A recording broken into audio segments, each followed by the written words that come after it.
ঝালকাঠির রাজাপুরে বিএনপির রাষ্ট্র সংস্কারের ৩১ দফা কর্মসূচি বাস্তবায়নের লক্ষ্যে লিফলেট বিতরণ ও গণসংযোগ করেছেন ঝালকাঠি ১ আসনের মনোনয়ন প্রত্যাশী ও সাবেক ছাত্রনেতা গোলাম আজম সৈকত।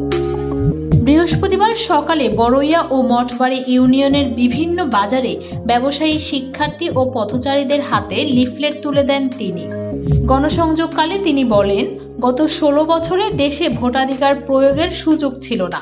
এবার জনগণ সুষ্ঠু নির্বাচনের মাধ্যমে নিজের প্রতিনিধি বেছে নেবে, এটাই আমাদের লক্ষ্য। আপনারা জানেন, দীর্ঘ ১৫ বছর খুনি হাসিনা তথা খুনি হাসিনার দোষর এবং নিষিদ্ধ সংগঠন আওয়ামী লীগ, যুবলীগ, ছাত্রলীগের সন্ত্রাসীদের দ্বারা আমরা জাতীয়বাদী দলের সেই ওয়ার্ড থেকে ইউনিয়ন, ইউনিয়ন থেকে থানা, থানা থেকে জেলা, জেলা থেকে কেন্দ্র পর্যন্ত আমরা প্রতিটি নেতৃবৃন্দ। তিনি আরও জানান, তারেক রহমানের নেতৃত্বে ঘোষিত ৩১ দফা কর্মসূচির মাধ্যমেই গণতন্ত্র, স্বচ্ছতা ও জবাবদিহির পথ তৈরি হবে। এ সময় বিএনপির অঙ্গ ও সহযোগী সংগঠনের নেতাকর্মীরা সাধারণ মানুষের সঙ্গে মত বিনিময় করেন এবং ধানের শীষে ভোট প্রার্থনা করেন।